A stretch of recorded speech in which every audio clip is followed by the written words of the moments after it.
Assalamualaikum warahmatullahi wabarakatuh. Perkenalkan, nama saya Binti Arbatul Uya. Di sini saya sebagai moderator dari kelompok 11 yang beranggotakan dari saya sendiri, Binti Arbatul Uya, kemudian ada Mbak Elsa Yunia Rahman, dan Mbak Zidna Nur Fatimah Az-Zahra. Ya, di sini kelompok 11 akan menjelaskan mengenai permasalahan penerapan multimedia menurut Richard E. Mayer. Langsung penjelasan materinya saja. Jadi Richard E. Mayer ini adalah seorang ahli psikologi pendidikan yang terkenal dengan teorinya tentang pembelajaran multimedia. Nah, teorinya ini tuh dikenal sebagai multimedia learning theory. Teori ini tuh menekankan pentingnya menggunakan multimedia dalam proses pembelajaran untuk meningkatkan pemahaman dan daya ingat siswa terhadap informasi.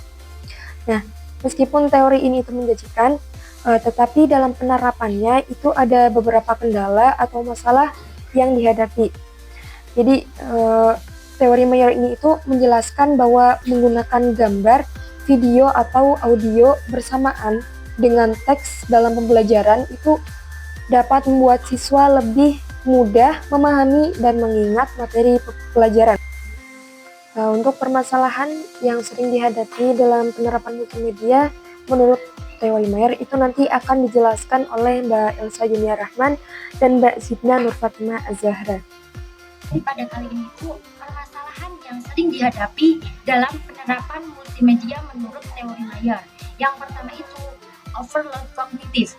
Salah satu masalah utama adalah risiko overload kognitif, di mana informasi yang disajikan itu terlalu banyak atau kompleks sehingga sulit diproses oleh siswa.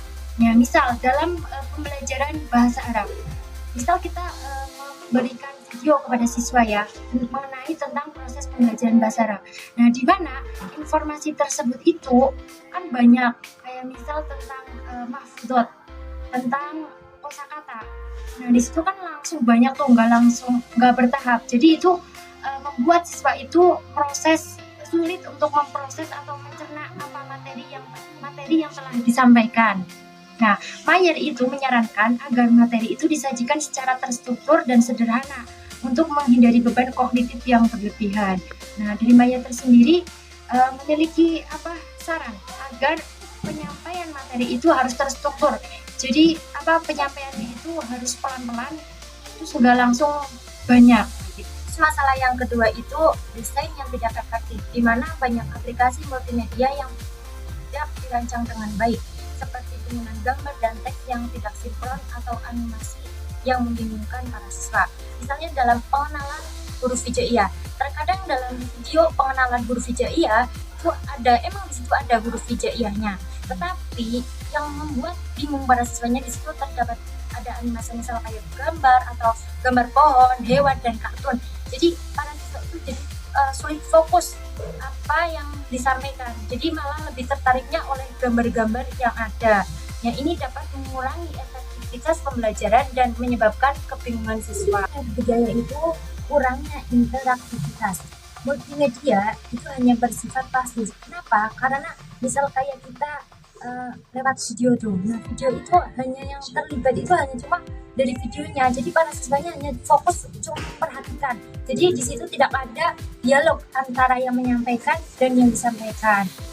Jadi itu dapat mengurangi keterlibatan siswa dalam proses pembelajaran. Nah, Mayer menekankan pentingnya interaktivitas dalam pembelajaran untuk meningkatkan motivasi dan pemahaman. Jadi kalau misal siswa hanya melihat video kan pemahamannya ya udah sepahamnya siswa, tapi kalau misal dalam proses pembelajaran langsung bertemunya antara guru dan murid, jadi kalau misal muridnya itu tidak paham kan bisa bertanya kepada gurunya. Nah, salah satunya itu masalahnya itu, jadi kurang interaktivitas antara siswa dengan gurunya. Terus masalah yang keempat itu variabilitas dalam gaya belajar. Jadi setiap siswa itu memiliki gaya belajar yang berbeda. Multimedia yang efektif untuk satu kelompok mungkin tidak efektif untuk kelompok lain. Karena apa? Setiap siswa itu memulai proses pembelajarannya itu dengan gaya belajar yang berbeda. Ada yang gaya belajarnya dengan cara melihat, ada yang dengan cara melihat dan mendengar, ada ada yang cara melihat dan ada gerakannya. Nah, itu kan berbeda-beda. Jadi kalau misal emang itu adanya cuma video kan tidak bisa dipahami oleh orang yang gaya belajarnya itu dengan melihat dan gerakan.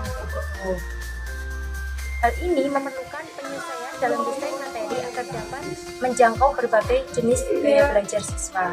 Batasan akses teknologi, di mana kesenjangan digital masih menjadi tantangan di berbagai daerah, sehingga pendidik perlu mempertimbangkan alternatif apa untuk siswa yang memiliki akses terbatas, seperti menyediakan materi cetak, kemudian menggunakan teknologi yang lebih sederhana, misalnya menggunakan mading atau majalah dinding.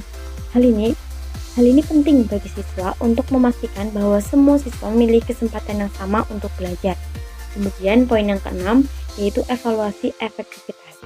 Untuk mengevaluasi efektivitas pembelajaran berbasis multimedia, pendidik perlu menggunakan metode yang sesuai, seperti menggunakan pretest, post-test, kemudian survei kepuasan siswa.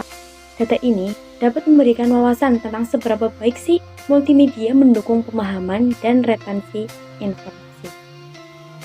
Dengan memahami dan mengatasi permasalahan ini, pendidik dapat merancang pengalaman pembelajaran multimedia yang lebih efektif dan mendukung pencapaian hasil belajar yang optimal.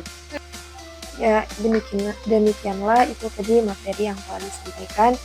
Nah, jadi kesimpulannya, penerapan multimedia dalam pendidikan itu dapat menjadi alat yang sangat efektif untuk meningkatkan pemahaman dan efisiensi informasi siswa. Namun terdapat beberapa tantangan yang perlu diatasi, seperti overload kognitif, desain yang tidak efektif, kurangnya interaktivitas, kemudian ada variabilitas gaya belajar, keterbatasan akses teknologi, dan evaluasi efektivitas. Untuk mengatasi permasalahan ini, penting untuk menerapkan prinsip-prinsip desain multimedia yang baik, seperti segmentasi informasi, integrasi elemen visual dengan teks, serta menciptakan pengalaman interaktif yang melibatkan siswa secara aktif. Selain itu, pendidik juga harus mempertimbangkan kebutuhan beragam siswa dan memastikan aksesibilitas materi pembelajaran. Dengan pendekatan yang tepat, multimedia dapat menjadi sarana yang powerful untuk mendukung proses belajar mengajar dan meningkatkan hasil belajar siswa secara keseluruhan.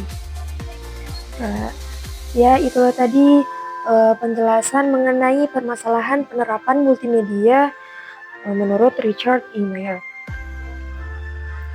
Semoga apa yang kita pelajari dapat bermanfaat bagi teman-teman dan untuk kita semua. Cukup sekian. Wassalamualaikum warahmatullahi wabarakatuh.